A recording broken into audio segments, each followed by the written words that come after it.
మహా Avatar foundation masters Zoom system masters అందరికీ కృతజ్ఞతలు తెలుపుకుంటూ మనందరి గురువైన పితామహ బ్రహ్మర్షి సుభాష్ పత్రిజీ గారికి అనంత కోటి ప్రణామాలు తెలియజేసుకుంటున్నాను ఫ్రెండ్స్. మరియు విశ్వ గురువులకు, జగద్గురువులకు, భౌతిక పరమైన గురువులకు అందరికీ కృతజ్ఞతలు, ధన్యవాదాలు తెలుపుకుంటున్నాను ఫ్రెండ్స్. ఓకే ఫ్రెండ్స్, ఇప్పుడే మేడం చెప్పారు, నా పేరు అనుజ. మేము హైదరాబాద్ లో ఉంటాము, ఎల్బీ నగర్ లో. మాకు ధ్యాన పరిచయం 2003 ఫ్రెండ్స్. ధ్యానానికి ముందు జీవితము, ధ్యానం తర్వాత జీవితం పూర్తిగా మార్పు అన్నమాట. అంటే ఒక మాటలో చెప్పాలంటే, నాకు ధ్యానం అందిన తర్వాత పునర్జన్మ, మరుజన్మ తీసుకున్నదాన్ని అన్నమాట. అది 100% కరెక్ట్ గా నేను చెప్పగలుగుతాను. అది కొంచెం నా యొక్క జీవితాన్ని, ధ్యానానికి ముందు జీవితం కొంచెం చెప్పడం ద్వారా మన యొక్క ధ్యాన అనుభవాలకి కనెక్షన్ ఏర్పడుతుంది ఫ్రెండ్స్. నేను చెన్నైలో పుట్టి పెరగడం జరిగింది, తమిళనాడు. అంటే తమిళనాడులో మా నాన్నగారు సినీ లైన్ లో వర్క్ చేస్తారు. సినీ లైన్ లో అంటే హీరోయిన్స్ కి మేకప్ చేస్తూ ఉంటారు. హీరోయిన్స్ కి అంటే సావిత్రి, అంజలిదేవి, కన్నాంబ ఆ టైం నుంచే ఆయన హీరోయిన్లకి మేకప్ చేయడం జరిగేది. కనుక ఫుల్ లగ్జరీగా మా జీవితం ఉండేది. అంటే అన్ని విధాల వెల్ సెటిల్డ్ మా నాన్నగారు. ఇప్పుడే మంచి సంపాదన అంతా ఉండేది అనమాట. కానీ ఆయన మా తల్లిదండ్రులకి 8 మంది సంతానం. అప్పుడు కాలంలోనే మా తల్లిదండ్రులకి 8 మంది సంతానం. 6 ఆడపిల్లలు, 2 మగపిల్లలు అన్నమాట. 6 ఆడపిల్లలు, 2 మగపిల్లల వల్ల వాళ్ళకి ఇంకా ఆడపిల్లలకి ఎప్పుడెప్పుడు మ్యారేజ్ చేయాలన్న ఒక ధ్యాసలోనే ఉండేవాళ్ళు మా మా పేరెంట్స్. నేను 8th క్లాస్ చదువుతున్నా, నాకన్నా 2 సిస్టర్స్ కి మ్యారేజ్ అయిపోయింది. తర్వాత నేను థర్డ్, మూడో అమ్మాయిని. నాకు మ్యారేజ్ చేయాలని కూడా వాళ్ళ ఉద్దేశంలో వాళ్ళలో ఉన్నది, కానీ నాకు తెలియదు అవన్నీ. తెలియదుగా, చిన్నపిల్ల 8th క్లాస్ లోనే మాకు ఇవన్నీ చూడడం జరిగింది. కానీ ఆ 8th క్లాస్ ముందంతా కూడా చిన్నప్పటి నుంచే నేను అన్ని విధాలు యాక్టివ్ గా ఉండేదాన్ని. చిన్నప్పటి నుంచే అన్ని విధాలు యాక్టివ్ గా అంటే ఏంటి, ఆటలందు, పాటలందు, స్కూళ్ళ చదువుల దగ్గర. మా నాన్నగారు తెలుగు మీడియం అనే వేయడం జరిగింది. అంటే మన తమిళనాడులో తమిళ మీడియమే ఉంటది అనమాట ఎక్కువగా. మా ఇంటి చుట్టుపక్కలంతా తమిళ వాళ్ళే, తమిళ్ మాట్లాడతారు, తమిళ మీడియమే ఉంటది స్కూల్స్. తెలుగు మీడియం, తెలుగు నేర్పించాలి, ఆంధ్ర సైడే పంపించాలి. మ్యారేజ్ చేశాని మా తల్లిదండ్రులు మాకు 1.5 అవర్ జర్నీ చేసి ప్రయాణం, బస్సులో 1.5 అవర్ జర్నీ చేసి ప్రయాణం చేసే వెళ్ళే స్కూల్లో వేశారు, గర్ల్స్ హై స్కూల్లో. అది Vaishyas Vaishyas KTCT girls high school, అది పక్కా వైశాస్ అన్నమాట. ఆ స్కూల్లో చేర్పించడం ద్వారా చిన్నప్పటి నుంచే నాకు వాళ్ళతో పరిచయము. వాళ్ళందరూ శాకాహారులు, పిల్లలు కూడా శాకాహారులు అన్నమాట. మాకు ఎప్పుడు పండగలు వచ్చినా, ఏమొచ్చినా టెంపుల్స్ లలో, వాసవి కన్యకా పరమేశ్వరి టెంపుల్లో మేము భగవద్గీత అక్కడ పారాయణ చేయడము, శ్లోకాలు చెప్పడము, పాటలు, ఆటలు, డాన్స్, అవన్నీ, సంగీతం, అన్ని నేర్పించడాలు, నేర్చుకోవడాలు, అన్నిట్లో పార్టిసిపేట్ చేసేదాన్ని. అంత 1.5 అవర్ జర్నీ, పోను రాను 3 అవర్స్ జర్నీ చేసినా కూడా యాక్టివ్ గా అన్నిట్లో పార్టిసిపేట్ చేయడం వల్ల వాళ్ళ పేరెంట్స్ కూడా మమ్మల్ని మెచ్చుకోవడము, టీచర్స్ కానీ, గేమ్స్ లో కానీ అన్నిట్లో మనకు ప్రైజులు రావడం, ఇవన్నీ చిన్నప్పటి నుంచే నాలో ఆ యాక్టివేషన్ అనేది ఉండేదన్నమాట. కానీ మా అమ్మవారు వాళ్ళకి ఆధ్యాత్మికత అనేది తెలియదు. వీక్లీ వన్స్ శుక్రవారం పూట మా అమ్మగారు లక్ష్మీదేవికి పూజ చేస్తారనమాట. వారంకి ఒక్కసారి. పండగ వస్తే టెంపుల్స్ తీసుకెళ్తారు. టెంపుల్ తీసుకెళ్లి మొక్కుకోమనడము, నువ్వు కోరుకున్నది జరుగుతుంది, దేవుని దగ్గర నువ్వు కోరుకో అనేది మా అమ్మగారు చెప్తూ ఉంటారు. అలా నేను కూడా కోరుకోవడం, చేయడం చేస్తున్నప్పుడు నా ఇన్నర్ నుంచి నాకు వినపడేది అనమాట. అంటే నేను కూడా బాగా చదువుకోవాలి, పెద్ద చదువులు చదవాలి, పెద్ద ఉద్యోగం చేసుకోవాలి అనే నా కోరిక. అదే నేను చెప్పుకునేదాన్ని భగవంతుని దగ్గర, దేవుడి దగ్గర.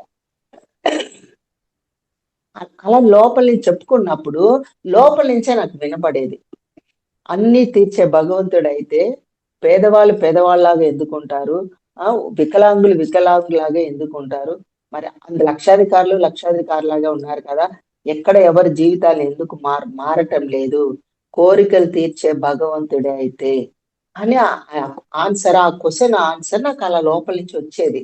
అప్పుడు నాకు అనిపించేది కరెక్ట్ కదా, ఇది నాకు వినపడింది కరెక్టే కదా! అందరూ అట్లనే ఉన్నారు గదా! పాపం వాళ్ళందరూ గూడా బయట ఆడుకుంటున్నారు గుడి బయట.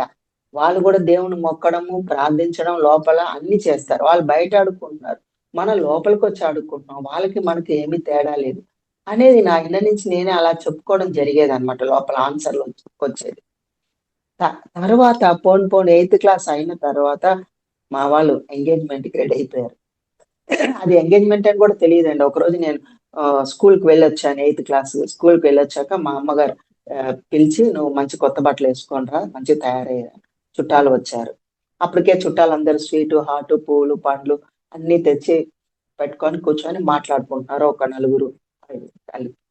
ఇంకా నేను గూడా మంచి చుట్టాలొచ్చారు. మంచి పూలు, పండ్లు, స్వీటు, హాట్ అంతా అన్నీ ఈరోజు మనకి పండుగ అనేసి చక్కగా కొత్త డ్రెస్ యేసుకొని మంచిగా తయారయ్యి వచ్చేసరికి వాళ్ళు నన్ను ముద్దు పెట్టుకోవడం, బొట్టు పెట్టడం, పువ్వులు పెట్టడం నా తలలో. ఆ! అన్నీ చేసి అమ్మాయి మాకు నచ్చింది అని చెప్పడం. ఇవన్నీ వాళ్ళు చెప్పుకుంటున్నారు. నా ధ్యాసంతా అక్కడున్న వాటిలి మీదే ఉన్నాయి. ఆ పూలు, పండ్లు, స్వీట్ల మీదే ఉన్నాయి నా ధ్యాసంతా. అంటే వీళ్ళెప్పుడెళ్తారా? ఎప్పుడు తిందామా? ఎప్పుడు మంచిగా స్వీటు, హాట్ ఎప్పుడు తిందామా? అన్న ధ్యాసలోనే ఉండేదాన్ని. ఇంకా వాళ్ళంతా అయిపోయి వెళ్ళిపోయారు. వెళ్ళిపోయిన తర్వాత మా పేరెంట్స్ చెప్తున్నారనమాట. "నీకు ఈరోజు ఎంగేజ్‌మెంట్ అయింది. మ్యారేజ్ ఫిక్స్ చేసుకున్నారు. ఎయిత్ క్లాస్ నువ్వు నచ్చావంట." ఎయిత్ క్లాస్ చదవడం ఏంటి? ఈ మ్యారేజ్ ఫిక్స్ అవ్వడాలేంటి? ఎంగేజ్ చేసుకోవడాలేంటి? అనేది నాకు అర్థం గాక నాకు బాధ. లోపల నుంచి ఒక బాధ. ఎందుకంటే నా కోరిక నేను చదువుకోవాలి. పెద్ద చదువు చదవాలి. పెద్ద జాబ్ చేయాలని నా కోరికుండేది. అలాంటిది వీళ్ళు ఇట్లా చెప్పంగానే కళ్ళమ్మట నీళ్ళు గూడా వచ్చేసినాయండి. వచ్చి వాళ్ళకి చెప్పడం గూడా చేశా. నేనిప్పుడే పెళ్లి చేసుకోను. నాకు పెళ్ళొద్దు. నేను చదువుకోవాలి. నేను పెద్ద చదువులు చదవాలి. నేను జాబ్ చేయాలని నా కోరిక అని చెప్తే గూడా మా తల్లిదండ్రులు ఒప్పుకోలేదు. లేదు నీ తర్వాత ఇంకా ముగ్గురున్నారు. ఇంకా ముగ్గురు ఆడపిల్లలున్నారు. ఆడపిల్లలకి మ్యారేజ్ చేసి పంపాలి. ఈ ఈ ఇద్దరికయింది. మా బాధ్యతగా మేము చేయాలి. తర్వాత నువ్వెంతైనా చదువుకో, ఏమన్నా చదువుకో మ్యారేజ్ చేసుకొని అని వాళ్ళు చెప్పడము, సరే మేము గూడా ఒప్పుకున్నాం. కానీ వాళ్ళు నా సంబంధం చూడడానికొచ్చిన వాళ్ళు మా సార్ ఇప్పుడు నేను మ్యారేజ్ చేసుకున్న అతనే అన్నమాట. మా సార్ వాళ్ళేమన్నారంటే ఆయనకి డిగ్రీ కంప్లీట్ అవ్వలేదు. డిగ్రీ కంప్లీట్ అయ్యేంత వరకు నేను మ్యారేజ్ చేసుకోను.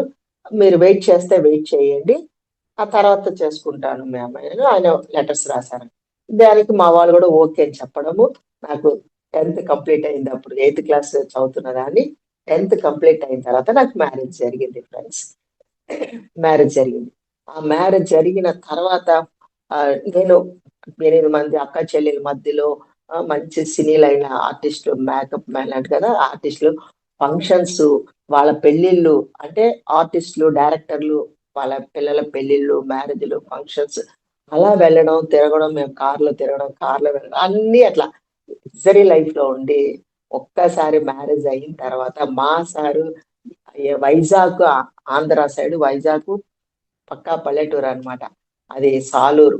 సాలూరు పక్కా పల్లెటూరులో చదువుకొని, చిన్నప్పుడే ఆయనకి తల్లిదండ్రులు చనిపోవడము.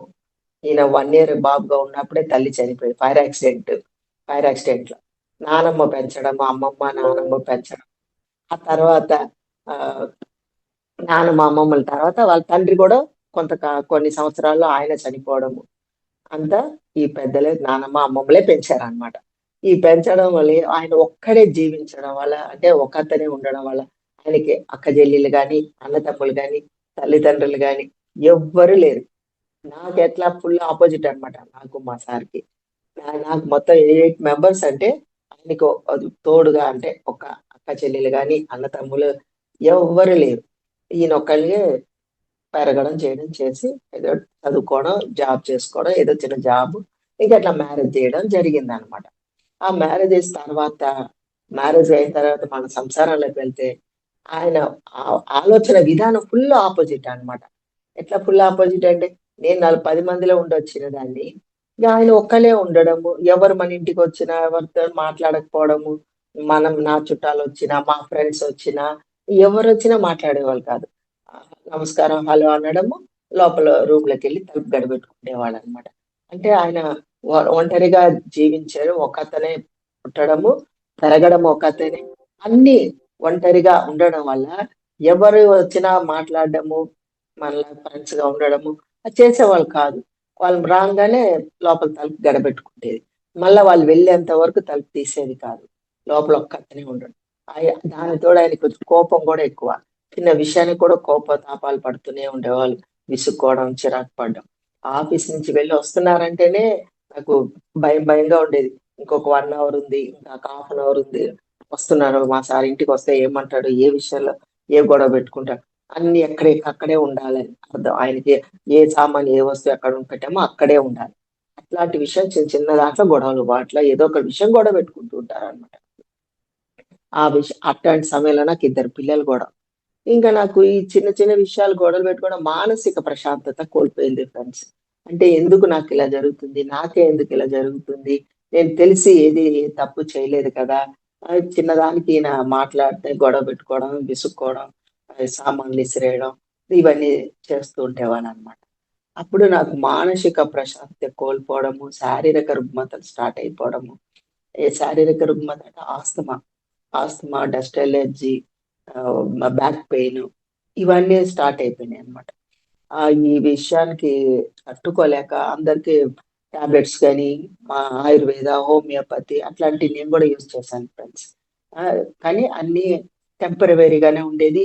ఇంగ్లీష్ మెడిసిన్స్ యూజ్ చేస్తే చేతుల నర్వ్ సిస్టమ్ కూడా షివరింగ్ వచ్చేది. ఒక గ్లాస్ పట్టుకున్నా, ఒక పెన్ను పట్టుకొని రాస్తున్నా చేతులు వేళ్ళు షివరింగ్ వణికేదనమాట. ఆ టాబ్లెట్లు అట్లాంటి పవర్ ఉండే టాబ్లెట్స్ ఇచ్చేవాళ్ళు. ఆస్తమా అంటే ఆహ్, ఆయాసం అన్నమాట. ఆయాసం ఈ చలికాలం, వర్షాకాలం ఇంకా పిల్లికూతలాగా లోపల నుంచి సౌండ్స్ వచ్చేవి. నైట్ నిద్ర ఉండేది కాదు. పడుకోవడం ఉండదు. కూర్చోవాలన్నమాట.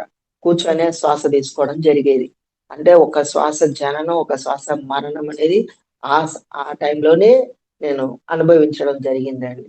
అంటే చలికాలం, వర్షాకాలం వచ్చిందంటే ఇంకా లోపల నుంచి పిల్లికూతల సౌండ్ వినపడ్డము, రాత్రులు నిద్ర లేకపోవడం, 2 ముక్కులు బ్లాక్ అయిపోవడం, ఇవన్నీ జరుగుతున్న సమయంలో నాకు నా ఫ్రెండ్ ద్వారా నాకు ధ్యానం అందడం జరిగింది ఫ్రెండ్స్. ఆమె టీచర్ అన్నమాట. ఆ టీచర్‌కి ఆవిడకి జాయింట్ పెయిన్స్ విపరీతంగా ఉండేటి. అవి ధ్యానంలో పిరమిడ్ ధ్యానం చేసి సజ్జన సాంగత్యం చేసి తగ్గడం జరిగింది. అది నాకు ఒకసారి ఆమె మార్కెట్‌లో కనబడి చెప్పడం చేశారు. చెప్పి ఆవిడే తీసుకెళ్లారు. మన ఎల్బీ నగర్‌లో ఉన్న సెంటర్‌కి తీసుకువెళ్ళడము, నేను ధ్యానం చేయడము. నాకు ఈ 11 డేస్‌లోనే నా బాడీలో చాలా మార్పు రావడము, ఒక 1 డేలోనే హయ్యర్ ఎనర్జీస్ తీసుకోవడము, ఒక్కరోజు, 2 రోజుల్లోనే ఆ గ్రూప్ మెడిటేషన్ అక్కడ 10 మంది ఎప్పుడూ వస్తూ ఉంటారు. 10 మంది ధ్యానం చేయడము, పిరమిడ్ కింద ధ్యానం చేయడము. ఫస్ట్ డే, సెకండ్ డే నుంచే నేను హయ్యర్ ఎనర్జీస్ తీసుకోవడము. 2 అవర్స్ ఒక సిట్టింగ్‌లోనే 2 అవర్స్ కూర్చోవడము. అదే ఇంటికొచ్చి కూర్చుంటే నేను ఒక్కదాన్ని సింగిల్ సీ కూర్చుంటే నాకు హాఫ్ అన్ అవర్ కన్నా ఎక్కువ కూర్చోలేకపోతున్నా. అదే మనం పిరమిడ్ కింద కూర్చొని గ్రూప్ మెడిటేషన్ చేయడం వల్ల 2 అవర్స్ మెడిటేషన్ కూర్చోవడము, హయ్యర్ ఎనర్జీస్ తీసుకోవడము, ఎన్నో ఎన్నో అనుభవాలు రావడము, థర్డ్ ఐ ఓపెన్ అవ్వడము, జ్ఞాన నేత్రం తెరుచుకోవడము, ఆస్ట్రల్ ట్రావెల్ చేయడము, మనకు ఉన్నత లోకాలకు వెళ్ళడము, మాస్టర్స్ కనపడడం. ఇయన్నీ మనకి నాకు ఒకటి తర్వాత ఒకటి, ఒకటి తర్వాత ఒకటి ఇంత గొప్ప అనుభవాలు జరుగుతున్నాయి. ఆ టైంలో నాకప్పుడు అనిపిచ్చింది, ఇది కదా విద్య అంటే గొప్ప విద్య. అన్ని విద్యల కన్నా గొప్ప విద్య నాకందింది, నాకు దొరికింది. ధ్యాన విద్య. ఇది దేవతల విద్య. బ్రహ్మ విద్య. బ్రహ్మ విద్య దొరికింది నాకు. నేను కోరుకున్నది పెద్ద చదువు చదవాలని కోరుకున్నా. అందరిలాగా అంటే ఎంఏ, ఎంబీఏ, బీఈడీ అట్లాంటియన్నమాట. అట్లాంటి పెద్ద చదువు, అది ప్రాపంచిక చదువు. ఇది ఆధ్యాత్మిక చదువు నాకు. బ్రహ్మ విద్య దొరికింది. దేవతల విద్య దొరికింది. ఇంతకన్నా గొప్ప విద్య ఇంకోటి లేదని నా మైండ్‌లో, నా మనసులో నేను అనుకున్న నాకు పెద్ద జాబ్ గూడా దొరకడం జరిగింది. పెద్ద జాబ్ అంటేనే ధ్యాన ప్రచారం, ధ్యానం చెప్పే క్లాసెస్, మెడిటేషన్ చెప్పిస్తాను. మెడిటేషన్ జ్ఞానం అందిస్తూ, ఆత్మజ్ఞానాన్ని అందిస్తూ, ధ్యానం, ఆత్మజ్ఞానం అందిస్తున్న దాన్ని నేను అది నాకు పెద్ద జాబ్ అన్నమాట. అన్నిటికన్నా ఉన్నతమైన జాబ్. నేను ఎవరడిగినా మీరేం చేస్తూ ఉంటారంటే, నేను మెడిటేషన్ టీచర్. నేను ఆ విధంగానే చెప్పేది. నేను మెడిటేషన్ మాస్టర్, మెడిటేషన్ టీచర్ అని నా కోరిక ఈ విధంగా ఇంత అద్భుతంగా నెరవేరిందంటే నాకెంత ఆనందం అంటే, ఆనందం బాష్పాలు నాకు. అట్లా వచ్చేటివి అన్నమాట. ధ్యానంలో ఎప్పుడైతే నేను శాకాహారం గురించి తెలుసుకున్నానో నాకు ధ్యానం నేర్పించిన మేడం విమలా మేడం. ఆ విమలా మేడం ద్వారా నేను శాకాహారం గురించి తెలుసుకున్నా. మాంసాహారం గురించి తెలుసుకోవడం జరిగింది ఫ్రెండ్స్. ఆ మాంసాహారం అంటే జీవహింస చేసి తీసుకున్న ఆహారం ఎంత పాపం అనేది ఆ ధ్యానంలో నేను కూర్చొని ధ్యానం చేస్తున్నప్పుడు ఆ ధ్యానంలో ఇప్పుడు నాకు జంతువులన్నీ ఆత్మలు కనబడేటివి. ఆ ఆత్మలు అరుపులు ఒకటే ఘోష, ఆత్మ ఘోష. అంటే అన్ని జంతువులు ఒక దగ్గర అరుపులు అరుస్తున్నాయి. అంటే వాటి యొక్క ఆత్మకు అశాంతి మనం కల్పించాము. అశాంతితో ఉన్నందువల్ల నేను కూడా మానసిక అశాంతిని కోల్పోయా. ధ్యానం తెలియనంత వరకు మానసిక అశాంతిని కోల్పోయి అన్నీ ఉన్నాయి. అంతా ఉన్నాయి. కానీ లోపల తెలియని వెలితి, లోపల ఒక తెలియని వెలితి, తెలియని అశాంతి, నేను ఏదో కోల్పోతున్నాను. నాకు ఏదో దొరకాలి, నాకేది దొరకట్లేదు. అసలు నాకు బాధ, మనసులో బాధ ఉన్నప్పుడు ఏమనిపించేదంటే, అసలు నాకు తెలియకుండా నేను ఎందుకు పుట్టాను? ఎవరు నన్ను పుట్టించారు? లేకుంటే నేనే పుట్టానా? ఈ ఈ క్వెషన్స్ నాకు వచ్చేదన్నమాట. నాకు తెలియకుండా నేను ఎలా జన్మ తీసుకోవడం జరిగింది? అయినా ఈ జన్మ తీసుకున్న ఇటువంటి జన్మలు ఎందుకు నేను కోరుకుంటాను? అనేది ఇట్లాంటి క్వెషన్స్ వచ్చేదన్నమాట నా లోపల. ఈ క్వెషన్‌లు అడగడానికి ఎవరిని అడగాలి? ఎవరు అడగడానికి ఎవరు దానికి తగిన వాళ్ళు ఎవరు కనపట్లేదు. ఎక్కడ గుడికెళ్ళినా ఆ పంతులు అర్చన చెయ్యండి, ఆ పుష్పాలు పట్టుకురండి, 116లు కట్టండి అర్చనకి, గుడి చుట్టూ తిరగండి, ఆ పువ్వులు, పండ్లు ఇవ్వడం, అవే చేతిలో పెట్టడం, అవే చేస్తూ ఉంటారే తప్ప పదండి, పదండి నడవండి అని నెట్టేస్తూ ఉంటారు, తోసేస్తూ ఉంటారు. ఎవరు ఈ జ్ఞానాన్ని అందించిన వాళ్ళు ఏ ఒక్కళ్ళు నాకు కనబడేవాళ్ళు కాదు. కానీ నాలో నేను మదన పడుతూ ఉండేదాన్ని. రాత్రి, పగలు, డే అండ్ నైట్ ధ్యానానికి ముందు. ఆ తర్వాత ధ్యానం అందిన తర్వాత ఇంకా ఆనందము, తన్మయత్వము, హయ్యర్ ఎనర్జీస్ తీసుకోవడము.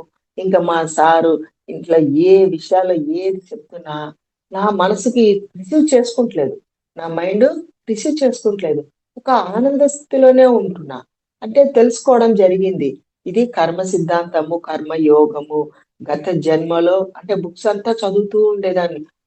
రోజు లైబ్రరీ ఉండేది మాకు. అప్పుడు కాలంలో సావిత్రి పిరమిడ్ సెంటర్ అని మాకు మా పత్రి గారు వాళ్ళ అమ్మగారు పేరు మీద లైబ్రరీ ఉండేది. మన దిల్సుఖ్ నగర్ మా ఇంటికి దగ్గరలో. ఆ లైబ్రరీకెళ్ళి 2 డేస్‌కి ఒక బుక్, 2 డేస్‌కి ఒక బుక్ తీసుకొచ్చి కంప్లీట్‌గా తొందరగా డే అండ్ నైట్ చదువుకోవడం అన్నమాట. పని ఎప్పుడు అవుతదో అని ఎదురు చూసేదాన్ని. అంటే మా పిల్లల్ని, మా సార్‌ని ఎప్పుడైతే వాళ్ళకి బాక్సులు కట్టి పంపిస్తామో, పంపించి వెంటనే ధ్యానంలో కూర్చుండేదాన్ని. అంటే టీ తాగేసి టీ పెట్టుకొని తాగి చక్కగా ధ్యానంలో కూర్చొని 1 అవర్, 2 అవర్స్, 3 అవర్స్, 4 అవర్స్ అట్లా ఒక్క సిట్టింగ్‌లో 5 అవర్స్‌కి ఎదిగేటట్టుగా ఎదిగానన్నమాట. ఒక్క సిట్టింగ్‌లో 5 అవర్స్ ధ్యానం చేసేదాన్ని. అంటే అన్నీ ఒకే రోజులో రాలేదు ఫ్రెండ్స్.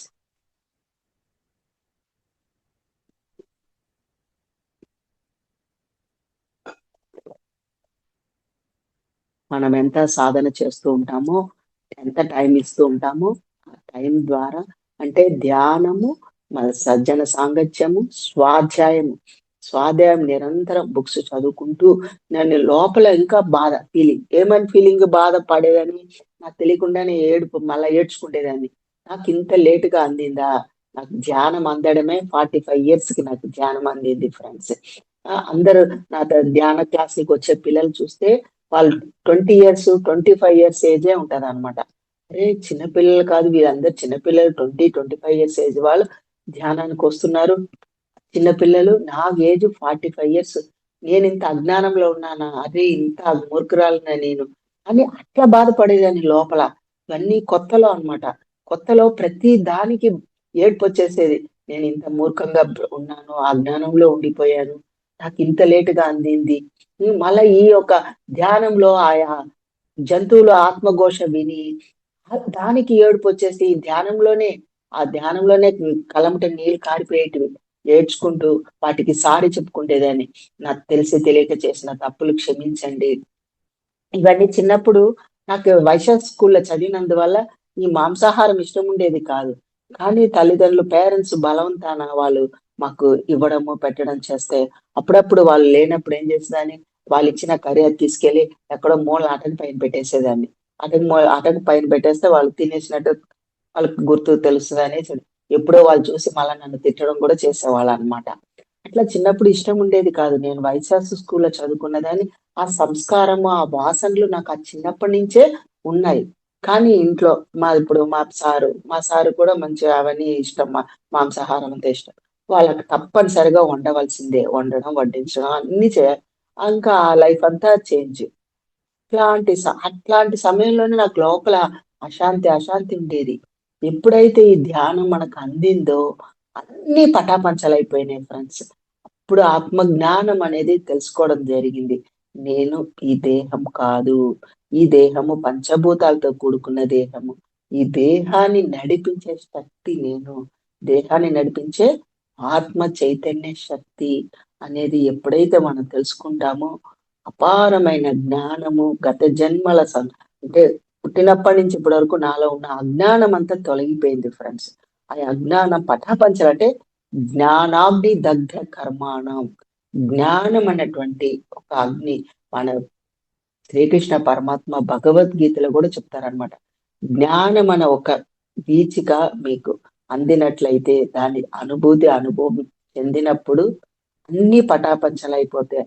అదే విధంగా జ్ఞానం అనే అగ్ని ద్వారా నాలో అజ్ఞానం అంతా పటాపంచలైపోవడం మరియు ధ్యానం ద్వారా ధ్యాన సాధన ద్వారా ఆ మైండ్ అంతా ఎంప్టీ చేసుకోవడం అంటే ఒక శూన్య స్థితికి చేరడం. ఆ శూన్య స్థితి నుంచే నా ఇన్నర్ నుంచి నాకు అంతర్వాణి వినపడ్డము, అంతరంగ ప్రబోధం అంటే లోపల నుంచి నాకు కొన్ని వినబడేటివి అన్నమాట. గత జన్మ సంస్కారము మనకి వినపడ్డము, విజన్స్ ద్వారా కనపడ్డము ఇవన్నీ కూడా జరిగేదన్నమాట. మీకు 1, 2 అనుభవాలు అన్ని అనుభవాలు చెప్పడానికి టైం సరిపోదు కనుక ఫ్రెండ్స్ మీకు ఒక అనుభవం చెప్తాను. నేనెప్పుడు ఎక్కువగా వచ్చేటివి ఎన్నో అనుభవాలు వచ్చినాయి. మాకు ఒక ఇంపార్టెంట్ అనుభవం మాత్రం మీకు చెప్పడం చేస్తాను. Okay friends. ఎప్పుడు ఎక్కువ ధ్యానంలో కూర్చున్నప్పుడు నాకు అగ్ని పర్వతాలు ఎక్కువ కనపడేటివన్నమాట. అగ్ని పర్వతాల పైన ఆ అగ్ని పర్వతం బద్దలైపోవడం, విస్ఫోటం చెందడం, వాటిలోంచి అగ్ని ద్రవము లార్వా లాగా వాటర్ లాగా ప్రవహించడం. అగ్ని ద్రవమే అగ్ని ద్రవము వాటర్ లాగా ప్రవహిస్తూ ఉండేది. ఒక నదిలాగా ప్రవహించడం. ఎప్పుడు కూర్చున్నా పదే పదే నాకు అదే కనబడుతూ ఉండేదన్నమాట. అగ్ని మంటలు, అంటే అగ్ని పర్వతాలు బద్దలైపోవడము, అక్కడి నుంచి అగ్ని లార్వా ప్రవాహం జరగడం. ఇట్లా నాకు క్వెషన్ వేసుకుండేదాన్ని. అప్పుడు మాస్టర్ కూడా చెప్పేవాళ్ళు, మీరు క్వెషన్ వేసుకోండి, మీకు దానికి ఆన్సర్ వస్తుందని. నాకెందుకు ఇలా అగ్ని మంటలు, అగ్ని పర్వతాలు కనపడ్డము, ఏంటి ఆ వాటర్ లాగా అగ్ని ద్రవం ప్రవహించడము. మాస్టర్స్ నాకు దీనికి సంబంధించిన జ్ఞానాన్ని అందించండి మాస్టర్స్ అని నేను మాస్టర్స్ కి అడగడం, వేడుకోవడం చేసేదాన్ని అనమాట. అట్లా 3, 4 టైమ్స్, 5 టైమ్స్ కూడా అయింది. నాకు ఏ విధమైన ఆన్సర్ అందలేదు, ఎవరు కనిపించడం లేదనమాట. తర్వాత కొద్ది రోజుల తర్వాత నాకు ధ్యానం చేస్తుంటే నా ఎదురుగా ఒక బ్లాక్ కలర్ లో ఉన్న ఒక దేవత జ్ఞాన నేత్ర ముద్ర వేసుకొని కూర్చోవడం కనపడేదన్నమాట. జ్ఞాన ముద్ర, ఈ 2 వేళ్ళు కలిపి ఉన్నది జ్ఞాన ముద్ర. ఆ జ్ఞాన ముద్రలో ఆమె నా ఎదురుగా వచ్చి కూర్చుంటేదన్నమాట. ఆమె కలరు బ్లాక్ ఉంటదన్నమాట. బ్లాక్ కలర్ లో కూర్చుండేది.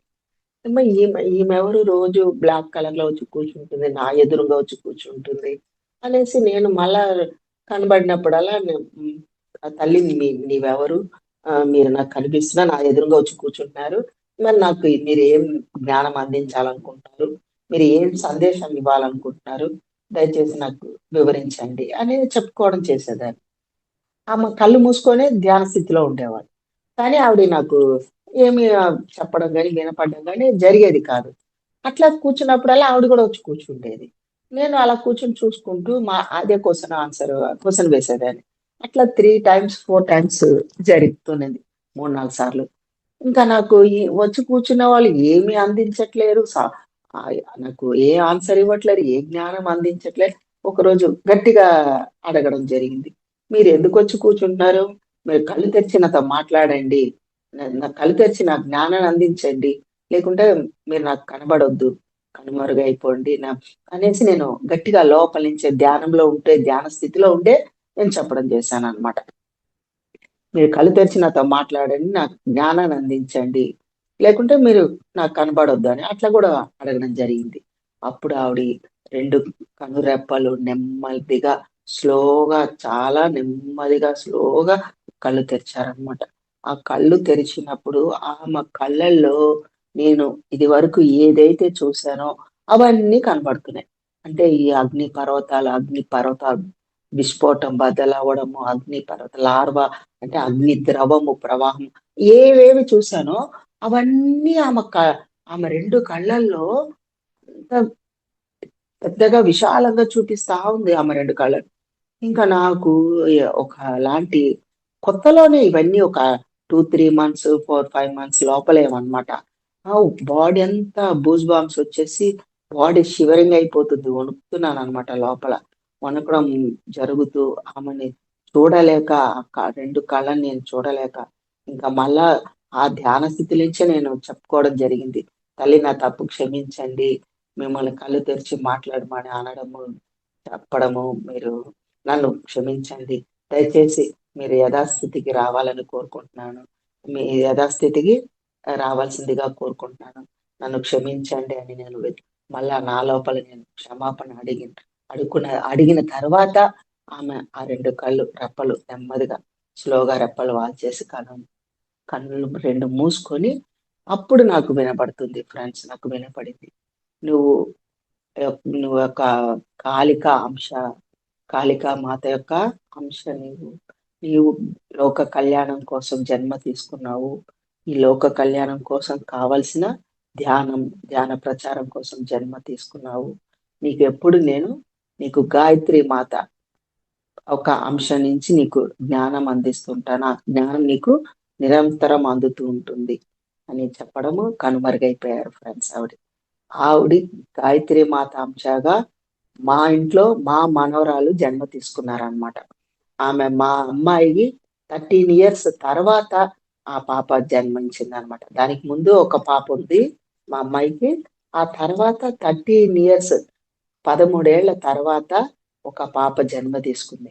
ఆమె ప్రెగ్నెన్సీతో ఉన్నప్పుడే ఆమెకు ఉన్నత లోకాల నుంచి మాస్టర్స్ జన్మ తీసుకోవాలని ఆమెకు సంకల్పం చేయించి మా అమ్మాయికి అన్ని చెప్పి చేపించి ధ్యానం చేపించేదాన్ని. అన్ని శాకాహారిగానే ఉండేది. కనుక ఆమె జన్మ తీసుకున్న తర్వాత పంతులు మా తరపున మా అమ్మాయి అత్తగారి తరపున చూపించామన్నమాట. చూపిస్తే అక్కడ వాళ్ళు ఏం చెప్పారంటే ఈమె సామాన్యురాలు కాదు, ఈమె దేవత అంశ. ఈమెకి గా అక్షరంలోనే ఆమెకి పేరు పెట్టాలి. గా వచ్చే అక్షరంలోనే పేరు పెట్టాలి అని చెప్పడం జరిగింది. మేము చూపించాము పంతులకి. మా అమ్మాయి వాళ్ళ అత్తగారు వాళ్ళు కూడా చూపిస్తే గా అక్షరంలోనే పెట్టాలని వచ్చింది. అంటే గాయత్రి.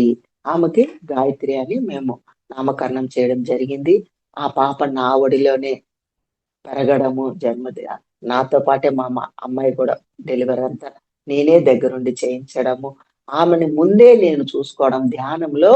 ఆ పాపను కూడా నేను ముందే చూసుకోవడము, ముద్దులాడము అవన్నీ కూడా నేను చూసుకోవడం జరిగింది. ఆ పాప పుట్టిన తర్వాత నా నా నా నా ద్వారానే ఆమె అంత ఆలన పాలన అంతా జరిగింది అనమాట. ఆమె అంతా హయ్యర్ ఎనర్జీస్ మాస్టరు. ఆమె ఇక్కడ చిన్నప్పుడు ఒక 3-4 ఇయర్స్ లోనే మన ఇంట్లో ఆడుతూ పాడుతున్నప్పుడు దేవతలంతా కనపడే వాళ్ళంట ఆమె చుట్టూ. ఆమెకు కాళికామాత కూడా కనపడేదంట. మరి ఆ యొక్క కాళికామాత భయంకరంగా ఉండడము, బ్లాక్ కలర్ లో ఉండడము, ఈమెను పట్టుకొని ఈమెతో ఆడుకోవడానికి పరిగెత్తి వచ్చేదంట. పరిగెత్తి వస్తే ఆ పాప 5 ఇయర్స్ పాప పరిగెత్తుకొచ్చి నన్ను పట్టుకుండేది. పట్టుకొని అమ్మమ్మ ఒక ఆమె బ్లాక్ కలర్ లో నన్ను పట్టుకోవడానికి పరిగెత్తుకొస్తుంది, నేను నీ దగ్గర పరిగెత్తుకొచ్చేసా, ఏంటి ఇట్లా కనబడుతుంది అంటే ఏం లేదు ఆమె దేవత అమ్మ, భయపడకు, నువ్వు ఏం భయపడకు అని చెప్పేదాన్ని.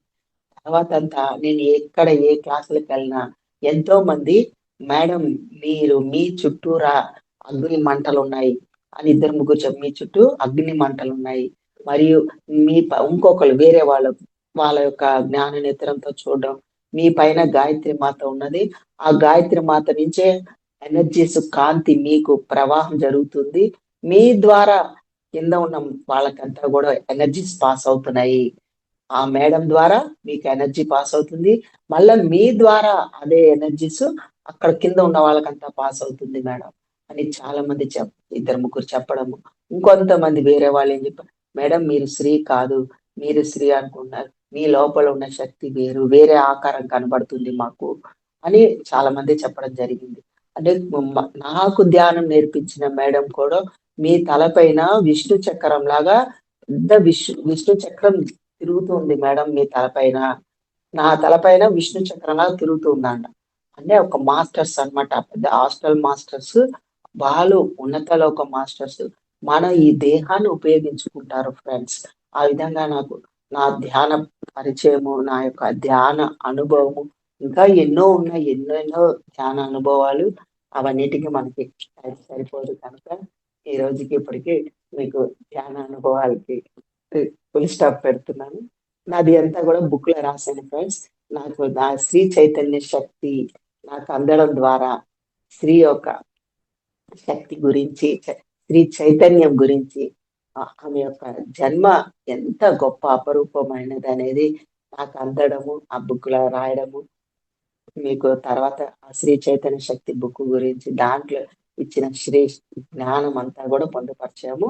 అది ఒక రోజు క్లాస్ చెప్పుకుందాం ఫ్రెండ్స్. ఓకే ఫ్రెండ్స్, మా టైం ఉందా మేడం ఇంకా చెప్పండి? 50 ఇంకా 20 మినిట్స్ ఉంది మేడం. ఇంకా 20 minutes ఉందా? ఓకే అవును మేడం. Okay okay.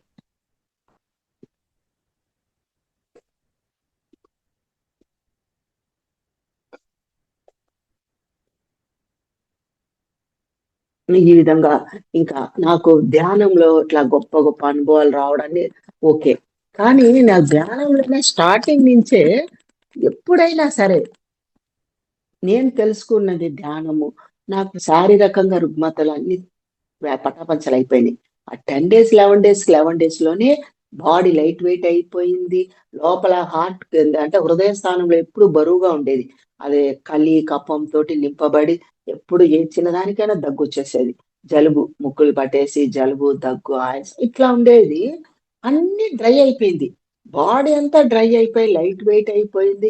ఈ ఒక్క రూపాయి ఖర్చు పెట్టకుండా ఇంత అద్భుతంగా ఇంత శక్తి తీసుకోవడము, ఆ ప్రవాహము నాలో నింపబడ్డము. నేను కొత్తలో వెళ్ళినప్పుడల్లా అక్కడ పడిపోయేదాన్ని, హైయర్ ఎనర్జీస్ కి లేవలేకపోయేదాన్ని. 2 hours అయిపోయేది.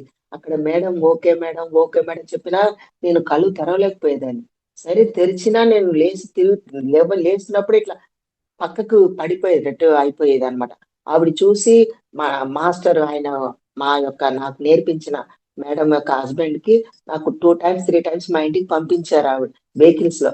ఆమె 2 wheels లో సార్ని మేడం ని ఇంటి దగ్గర దింపిరండి, ఆవిడ హయ్యర్ ఎనర్జీస్ తీసుకుంటున్నారు, ఇంకా నడవలేని స్థితిలో ఉన్నారని మన ఇంటికి కూడా 2 3 times ఆ సార్తోనే మాకు పంపించేవాళ్ళు అనమాట. ఇట్లా నాకు ఇంత తెలుసుకున్నదని ఇది అందరికి అందాలి, ప్రతి ఒక్కరికి అందాలి. ఇంత జ్ఞానం, ఇంత శక్తి, మనం ఎన్ని పూజలు, ఎన్ని వ్రతాలు, ఎన్ని ఏవో చేశాం. కానీ అక్కడ ఎటువంటి ఫలితము కనిపించలేదు.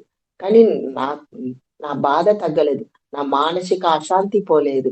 ఇప్పుడు నా మానసిక అశాంతి కాదు, ఎప్పుడు లోపల ఒక బ్లిస్, ఒక హ్యాపీనెస్, ఒక ఆనందం, తన్మయత్వము అసలు అట్లా గాలిలో తేలిపోతున్నట్టు అయిపోయేది అనమాట.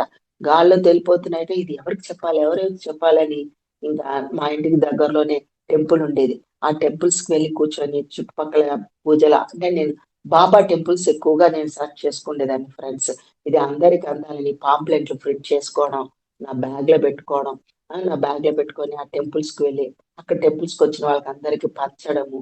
ఆ చైర్మన్ వాళ్ళ దగ్గరికి వెళ్ళి నేను డేట్ తీసుకునేదాన్ని. సార్ మేము ధ్యానం నేర్పిస్తాము, ఉచితంగానే ధ్యానం నేర్పిస్తాం సార్, మాకు అవకాశం ఇవ్వండి సార్ అంటే ఓకే మేడం అని చెప్పేవాళ్ళు. అట్లా 7 days క్లాసులు, 21 days క్లాసులు, 41 days క్లాసులు బాబా టెంపుల్సే సెలెక్ట్ చేసుకునేదాన్ని. ఎందుకంటే మన బాబా టెంపుల్స్ లో నేను సింగిల్ గానే నేను ధ్యాన ప్రచారం కూడా చేశాను ఫ్రెండ్స్. అది కూడా చెప్తా నేను. నాదేమో ఇండివిజువల్ సోల్ అన్నమాట, గ్రూప్ సోల్ కాదు. అంటే గ్రూప్ సోల్ అంటే ఎవరైనా ఒక నలుగురు ఐదుగురు కలిసి వెళ్ళి ధ్యాన ప్రచారం చేసేవాళ్ళు గ్రూప్ సోల్స్ అన్నమాట. నలుగురు ఐదుగురు వెళ్ళొచ్చు, 10 మంది వెళ్ళొచ్చు, గ్రూప్ గానే వెళ్తారు, గ్రూప్ గానే వాళ్ళు ఎక్కువగా వర్క్లు చేస్తూ ఉంటారు. కానీ నాది మాత్రం అదేమో మరి ఇండివిజువల్స్ వాళ్ళంటే నేను ఒకదాన్నే ప్రచారం ఎక్కువగా చేసేదాన్ని. ఎట్లా ఎక్కువ అంటే పాంప్లెంట్స్ బ్యాగ్ లో పెట్టుకోవడము, అక్కడ వచ్చిన పిల్లల దగ్గర నా పక్కన పిల్లల్ని పక్కన పెట్టుకొని మీరు లెఫ్ట్ సైడ్ పంచండి, నేను రైట్ సైడ్ పంచుతా అనేసి అక్కడ ఉన్న పిల్లల్ని మళ్ళా వాళ్ళే సెలెక్ట్ చేసుకొని వాళ్ళకు వన్ సైడ్ వాళ్ళకి పంచమని చెప్పేదాన్ని, నేను ఒక పక్క పంచేదాన్ని. అలా పంచి క్లాసులు పెట్టేసేదాన్ని అనమాట. అంటే ఎక్కడెక్కడ మనకు బాబా టెంపుల్స్ ఉన్నాయో ఆయా ఏరియాకి వెళ్ళిపోయేదాన్ని. ఆయా ఏరియాకి వెళ్ళిపోయి అక్కడ ఉన్న చైర్మన్ల వాళ్ళకి పర్మిషన్ తీసుకుంటే ఎవ్వరు నో అనేవాళ్ళు కాదు. ప్రతి ఒక్కరు ఎస్ మేడం, చెప్పండి మేడం. అంటే బాబా టెంపుల్ ధ్యాన మందిరం ఉంటది ఫ్రెండ్స్, తప్పకుండా ధ్యాన మందిరం ఉన్నదన్నమాట. అందుకే వాళ్ళు కూడా యాక్సెప్ట్ చేసేవాళ్ళు. మళ్ళా అన్నదానం కూడా జరిగేది ప్రతి గురువారం. గురువారం అన్నదానం జరిగేది. అక్కడ అన్నదానం జరిగేప్పుడు జనాలు వందల మంది వస్తారు. ఈ 3 పూట్ల, ఉదయము, మధ్యాహ్నము, సాయంత్రం అట్లా 3 పూట్ల 3 అవర్స్ 2 అవర్స్ మేము అక్కడే ఉండి గురువారం పూట అయితే వందల మందికి, వందల మంది, వేల మందికి అట్లా ధ్యానం అందింది ఫ్రెండ్స్. ఆ బాబా టెంపులే అందుకే సెలెక్ట్ చేసుకుంటేదాన్ని. అంటే బ్యాచ్లుగా వచ్చేవాళ్ళు. ఇప్పుడు భోజనానికి first batch, second batch, third batch అట్లా ఆ బ్యాచ్ పంపిస్తారు. ఆ పంపించే ముందు ఏం చేస్తారు, కూర్చోబెడతారు అనమాట. ఆ కూర్చోబెట్టినప్పుడు ఆ లోపల ఒక హాఫ్ అన్ అవర్ లోపల వాళ్ళకి ధ్యానం చెప్పడం చేసేదాన్ని, ధ్యానంలో కూర్చోబెట్టేదాన్ని, ధ్యాన స్థితిలో ఉండేవాళ్ళు. అట్లా క్లాసెస్ 21 days 11 days అలా పెట్టినప్పుడు ఎంత మందికి ఎన్ని ఎన్ని అనుభవాలు, ఎన్ని ఎక్స్పీరియన్సెస్. వాళ్ళు కింద కూర్చోలేని వాళ్ళు కింద కూర్చోవడం, 2 days వస్తారండి చైర్లో కూర్చుండే వాళ్ళు. థర్డ్ డే అంతా చక్కగా కింద కూర్చుండేవాళ్ళు. మెట్లు ఎక్కలేని వాళ్ళు ఒక 2 days మెట్లు ఎక్కలేక ఇబ్బంది పడి బాధపడుతూ వచ్చేవాళ్ళు. 2 days 3 days లో చక్కగా మెట్లు ఎక్కేవాళ్ళు. మెట్లు ఎక్కలేని వాళ్ళు మెట్లు ఎక్కడము, కింద కూర్చోలేని వాళ్ళు కింద కూర్చోవడం. కొంతమందికి అయితే విపరీతం హెడ్ఏక్ ఉండేదంట, మైగ్రేన్ హెడ్ఏక్ అంటారు. ఆ మైగ్రేన్ హెడ్ఏక్ కి విపరీతం బాధపడేవాళ్ళు. 2 days 1 day 2 days లోనే వాళ్ళకి వెంటనే తలనొప్పి పోయిందని చెప్పేవాళ్ళు. మేడం మాకు తలనొప్పి ఉండేది విపరీతంగా, టాబ్లెట్లు వేసుకునేదాన్ని. ఈ 2 days 3 days నుంచి నేను టాబ్లెట్లు వేసుకుంటలేదు మేడం అట్లా చెప్పేవాళ్ళు. ఒక ఆమె అయితే క్యాన్సరే పోగొట్టుకుంది ఫ్రెండ్స్. ఒక ఆమె అయితే క్యాన్సరే పోగొట్టుకుంది. నాకు తెలియదు ఆమె క్యాన్సర్ ఉందని తెలియదు. ఆమె మామూలుగా అట్లా బాబా టెంపుల్లో పెట్టాం 41 days. ఆమె మేము అక్కడ చుట్టుపక్కల అంతా పాంప్లెట్లు కూడా పిల్లలు నేనే పాంప్లెట్ కూడా పంచడం చేసేవాళ్ళం చుట్టుపక్కల ఇంట్లో. అక్కడ ఆమెకి గేట్ దగ్గర పెట్టావు, ఆమె జాబ్ చేస్తుంది అనమాట అప్పటికి. జాబ్ చేసి లేదనమాట ఇంట్లో, గేటుకి పెట్టేశాం పాంప్లెంట్. ఆమె ధ్యాన క్లాసులకు వచ్చింది. వచ్చి ధ్యానం నేర్చుకోవడం చేయడం చేసాం. ఆ ధ్యాన క్లాస్ లో ఎటువంటి అనారోగ్యాలు ఉన్నా, ఎటువంటి డిసీజ్ ఉన్నా మనకి ధ్యానంలో తగ్గుతుంది. ధ్యానం ఎవరైతే ఎక్కువ చేస్తారో ధ్యానంలో అన్ని తగ్గించుకోవచ్చు అని నేను చెప్తున్నప్పుడు, ఆ పిరమిడ్ కింద కూర్చుంటే 3 అధిక శక్తి పొందడం జరుగుతుంది అని అవన్నీ చెప్తుంటే అవన్నీ విని ఆ అమ్మాయి నా దగ్గరకు వచ్చి, మేడం మీరు అన్ని చెప్తున్నారు కరెక్ట్, మరి నిజమేనా, కరెక్టేనా అంటే, అవునమ్మా నువ్వైతే చేసి చూడు, నీకు ఏ ప్రాబ్లం ఉంటే తగ్గుతుంది అంటే. ఆమె పిరమిడ్ తీసుకున్నారండి మన దగ్గర. 4x4 పిరమిడ్ తీసుకోవడం, క్రిస్టల్స్ తీసుకోవడం, ఇంట్లో హ్యాంగ్ చేసుకొని ఆమె డే అండ్ నైట్ ధ్యానం చేసేది. రాత్రి పగలు డే అండ్ నైట్. అంటే పొద్దున్న ఉదయాన్నే వంట చేసేసి పిల్లలు పంపించి, ఒక్క పాప పంపించేసి ఆమె ఇంకా ధ్యానంలో కూర్చుండేది. వాళ్ళు ఈవినింగ్ వచ్చేంత వరకు ఇంకా కళ్ళు తెరవకుండా ఆమె తినడానికే పక్కన పెట్టుకునేదంట బాక్స్ లాగా. ఆ బాక్స్ కళ్ళు తెరవకుండానే టాయిలెట్ కి వెళ్ళడము, కళ్ళకి గంతలు కట్టుకోవడము, ఇవన్నీ చేస్తూ డే అండ్ నైట్, అంటే రాత్రి కూడా అట్లనే కూర్చోవడం, అట్లనే ధ్యాన స్థితిలోనే ఉండడం. ఇట్లా పొద్దున రాత్రి డే అండ్ నైట్ 3 days ధ్యానం అట్లా చేసేదాన్ని పిరమిడ్ కింద. క్రిస్టల్స్ కూడా ఉన్నాయి దాంట్లో, క్రిస్టల్స్ పెట్టి పిరమిడ్ కింద ధ్యానం చేస్తాడే ఆమె. తర్వాత ఒక రోజు ధ్యాన క్లాస్ జరుగుతున్నప్పుడు స్వీట్ తీసుకొచ్చింది ఆ అమ్మాయి. తీసుకొచ్చి మేడం స్వీట్ తీసుకోండి అన్నారు. అంటే ఎందుకమ్మా, అదేంటి విషయం అని అడిగాను అన్నమాట. అడిగితే చెప్తాను మేడం, ముందు తీసుకోండి. అయితే అందరికి ఇవ్వమ్మా, నేను కూడా తీసుకుంటానంటే ముందు అందరికి స్వీట్ ముక్కలు ఇచ్చి నాకు కూడా ఇచ్చింది. తిన్న తర్వాత చెప్పాను, ఏంటమ్మా ఏంటి విషయం చెప్పండి, ఏమన్నా మీ బర్త్డేనా ఈరోజు అంటే, కాదు మేడం ఇట్లా నాకు క్యాన్సర్ ఉన్నింది, స్టేజ్ కూడా చాలా, డాక్టర్స్ కూడా ఎప్పుడు ఏ టైంలో ఎలా ఉంటుందో మేము చెప్పలేము మీకు, చాలా అడ్వాన్స్ స్టేజ్ లో ఉందని కూడా చెప్పడం జరిగింది మేడం. ఇట్లా నేను ఆమె చిన్న ఏజే అప్పటికి, 35 ఇయర్సే, 35 ఇయర్స్. ఆ ఏజ్ లో ఆమెకి క్యాన్సర్ అటాక్ అయింది. ఇంకా డాక్టర్ల చుట్టూ తిరగడం, మందులు తీసుకోవడం అవే చేసుకుంటూ తిరుగుతున్నాను మేడం. నాకు పాంప్లెట్ నా గేటుకి దొరికింది. అది ఏం పాంప్లెట్ ఏంటని చూద్దామని చూస్తే ధ్యానం గురించి ఉంది. అన్ని సర్వరోగ నివారణి, ధ్యానం సర్వరోగ నివారణి అని రాసుంది.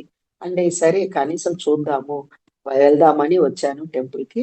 మీరు చెప్పడంతో నేను కూడా కళ్ళు మూసుకొని ధ్యానం చేసుకుంటూ వచ్చాను.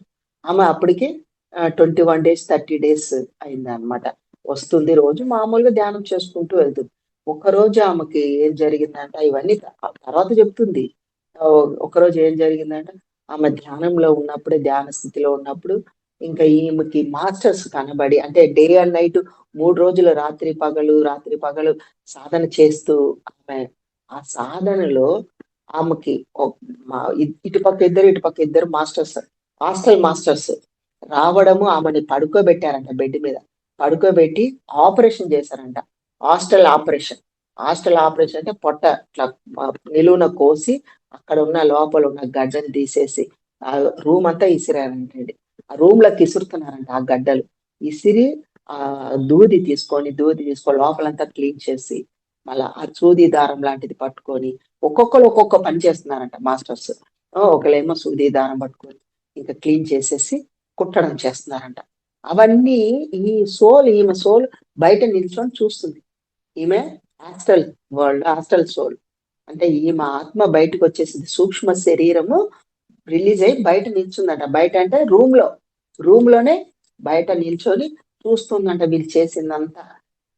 చూసి అంతా కుట్టేసి క్లీన్ చేసి ఒక మాస్టరు తన తన చేతితో కాంతిని ఆమె పొట్ట మీదకి పంపించి పొట్ట మీద అంతా క్లీన్ చేసేసి ఆమె చెప్పారంట, నీవు నీ దేహం ఇంకెప్పటికీ ఆరోగ్యంగా ఉంటుంది. నీవు లోక కళ్యాణం కోసం వచ్చావు. నీ వర్క్ అయ్యేంత వరకు నువ్వు ఎప్పుడు ఆరోగ్యంగా ఉంటావు. నువ్వు లోక కళ్యాణం కోసం వచ్చావు వర్క్ చేయడానికి అనేసి చెప్పడము. వాళ్ళు కనుమరుగైపోయారంట. అదే ఆమె ఆత్మ సోలు ఎంటర్ అయిన తర్వాత ఆమె లేచి కూర్చోవడం జరిగి ఆమె శరీరం చూసుకుందంట. చూసుకుంటే ఒక్క చుక్క మరక లేదంట. ఒక్క చుక్క మరక లేదు. అంత అద్భుతంగా ఉంది శరీరం ఫుల్ యాక్టివ్ గా ఉందంట. అప్పటి వరకు నీరసంగా ఉండే శరీరము, డల్గా ఉండే శరీరము ఫుల్ యాక్టివ్ అయిపోయి ఇది కరెక్టా కాదా అని ఆమె సర్టిఫికేట్లు అన్ని తీసుకొని డాక్టర్స్ అంటే టెస్ట్ చేయించుకుంటారుగా, మళ్ళీ ఆ టెస్ట్ కి రిపోర్ట్ కి వెళ్ళింది అనమాట. రిపోర్ట్ తీసుకురావడానికి మళ్ళీ టెస్ట్ చేయడానికి వెళ్తే ఆ టెస్ట్ లో అన్ని నిల్లు, ఏం లేదు మీకు అన్ని విధాలా బాగుంది, నిల్లు అని వచ్చిందంట. అంటే ఆ ఆశ్చర్య డాక్టర్ తీసుకెళ్లి ఆ రిపోర్ట్ తీసుకెళ్లి చూపించింది ఆ అమ్మాయి. చూపిస్తే డాక్టర్స్ అన్నారు, అరే ఇంత మెరాకిల్ ఎట్లా జరిగింది, నిల్లని వచ్చింది ఏంటి, ఏంటమ్మా ఏం విషయం, ఏం జరిగింది అసలు, ఏం చేశారు మీరు ఇన్ని రోజులు చెప్పండి అని అడిగితే అప్పుడు ఆమె చెప్పిందంట, నేను పిరమిడ్ ధ్యానం చేశానండి. పిరమిడ్ కింద ధ్యానము 30 days చేశాను అని ఆ అమ్మాయి ఆ పాంప్లెంట్లు, నా దగ్గర ఉన్న పాంప్లెంట్స్ ఆమె కూడా తీసుకోవడం జరిగింది ఎప్పుడో. ఆ పాంప్లెంట్స్ ఆ డాక్టర్లకు కూడా ఇచ్చిందంట. డాక్టర్లకు ఇచ్చి ఇది ఎవరైనా చేయొచ్చు సార్, ఎవరికైనా అన్ని విధాల సర్వరోగ నివారణి ధ్యానం అని ఆ డాక్టర్లు కూడా ఆమెకు అప్రిషియేట్ చేశారు. చేసి మా దగ్గరకు వచ్చిన పేషెంట్లకు కూడా మేము కూడా ఇక మేట ఈ ధ్యానం చెప్పడం చేస్తామమ్మా, థ్యాంక్ యూ, మీరు పోగొట్టుకున్నారు, చాలా సంతోషం అని చెప్పడం చేశారు మేడం అని నాకు ఇవన్నీ అందరి సమక్షంలో చెప్పి ఆ స్వీట్ మాకు ఇచ్చి ఆ స్వీట్ మాకు తినిపించి చేస్తే నాకు కూడా చాలా హ్యాపీ, ఆనందం అనిపించింది. మనకు తెలుసుకున్న జ్ఞానాన్ని 10 మందికి పంచడం ద్వారా నేను బాగుపడమే కాదు, నేను ఆనందంగా ఉండడమే కాదు, నేను శారీరకంగా, మానసికంగా, ఆధ్యాత్మికంగా, ఆత్మపరంగా ఇంత ఉన్నతంగా ఎదిగానంటే ఏ ఏ ఎవరో ఒకరు నాకు నేర్పిస్తేనే కదా నేను కూడా నేర్చుకున్నాను. నాకు ఒకరు నేర్పిస్తేనే నేను ధ్యానం తెలుసుకొని ఆ ధ్యాన శక్తి ద్వారా నేను అన్ని పోగొట్టుకున్నాను. నా శరీరంలో ఉన్న రుగ్మ ఇంకా ఎన్నో పోగొట్టుకున్నా. నాకు గర్భసంచి యూట్రస్ కి పుండు వచ్చిందని డాక్టర్ చెప్పి నాకు కూడా ఓవర్ బ్లీడింగ్ అయిపోయేది ఫ్రెండ్స్. ఓవర్ బ్లీడింగ్ అయిపోతే కూడా డాక్టర్లు ఆపరేషన్ చేయాలి, మీరు మీ గర్భసంచి తీసేయాలి, లేకుంటే మీకు ప్రమాదము అని కూడా చెప్పడం చేస్తే కూడా నేను ఆపరేషన్ చేసుకోనే లేదు ఫ్రెండ్స్. నేను నా ధ్యాన శక్తితోనే తగ్గించుకుంటానని ధ్యానం చేయడము, అప్పుడు కొబ్బరి బొండాలు అన్ని అంటే చలవ వస్తువులు ఎక్కువగా తీసుకునేదాన్ని. ఎక్కువగా తీసుకోవడం ద్వారా ఆ బ్లీడింగ్ అంతా తగ్గిపోవడం. అంటే ఓవర్ పెయిన్ ఉండేది. ఆ పెయిన్ కి మాత్రం టాబ్లెట్స్ వాడాను ఫ్రెండ్స్. ఒక 3 డేస్ టాబ్లెట్ వాడాను అంతే. ఆ 3 డేస్ టాబ్లెట్స్ కి నా పెయిన్ తక్కువైపోయింది. నా లోపల ఉన్న గర్భసంచిలో ఉన్న ఏదో పుండు అనే ఉండేదని ఆ పుండు అంతా వెళ్ళిపోయింది. నా గర్భసంచి నా దగ్గరే ఉంది ఇప్పుడు. ఆరోగ్యంగా ఉంది. నా యూట్రస్ నా దగ్గర నా దేహంలోనే ఉంది ఫ్రెండ్స్. అంత హ్యాపీగా ఆరోగ్యం అప్పటి నుంచి ఇప్పటి వరకు ఏ చిన్న ప్రాబ్లం లేదు. అట్లా విపరీతం జాయింట్ పెయిన్స్ ఉండేటివి. జాయింట్ పెయిన్స్ అన్ని కూడా తగ్గించుకోవడం జరిగింది. బ్యాక్ పెయిన్, జాయింట్ పెయిన్ అన్ని వెళ్ళిపోయినాయి ఫ్రెండ్స్. నా మానసికంగా ప్రశాంతంగా ఎప్పుడు present in the moment, living in the moment లో ఉంటానన్నమాట. అంటే ఏంటి? ఈ క్షణంతో పాటుగా ఎక్కువగా వర్తమానంలో జీవించడము. ఏ పని చేస్తానో ఆ పని మీద ధ్యాస. ఆ పని మీద ధ్యాస ఉండేటప్పుడు మన గతాన్ని మనం పటాపంచలు చేసుకోవచ్చు. మన గతంలో మనం తెలిసి తెలియక చేసి ఉండవచ్చు ఎన్నో కర్మలు, దుష్కర్మలు. అవన్నీ దగ్ధం అవ్వాలంటే ఎవరైనా ప్రతి ఒక్కరు ప్రజెంట్ ఇన్ ద మూమెంట్ లో ఉండాలి. వర్తమానంలో జీవించాలి ఫ్రెండ్స్. వర్తమానమే బహుమానం. వర్తమానానికి మనము రాజుగా ఉండాలి. వర్తమానానికి రాజు అయ్యామనుకో అన్ని మన ఆధీనంలో ఉంటుంది. ఏవైనా మన సత్పురుషుల తరంగాలకు కూడా మనం కనెక్ట్ అవుతాం అన్నమాట. అంటే సత్పురుషుల తరంగాలకు ఎప్పుడు కనెక్ట్ అవుతారు? మీరు present living in the moment లో ఉన్నప్పుడు, మీరు శూన్య స్థితిలో ఉన్నప్పుడు మన విశ్వంలో ఉన్న సత్పురుషుల తరంగాలకి కంటికి కనబడే తరంగాలైన కనబడని తరంగాలు అన్నిటికీ మనం కనెక్ట్ అవుతాం అన్నమాట. అవన్నీ మన ఇన్నర్లో మనకి వినబడుతుంది, కనబడతాయి. ఇవన్నీ కూడా ఉన్నాయి ఫ్రెండ్స్. ఇవన్నీ కూడా మళ్ళా మనం తర్వాత చెప్పుకుందాం friends. Okay friends. Thank you మా. Thank you so much.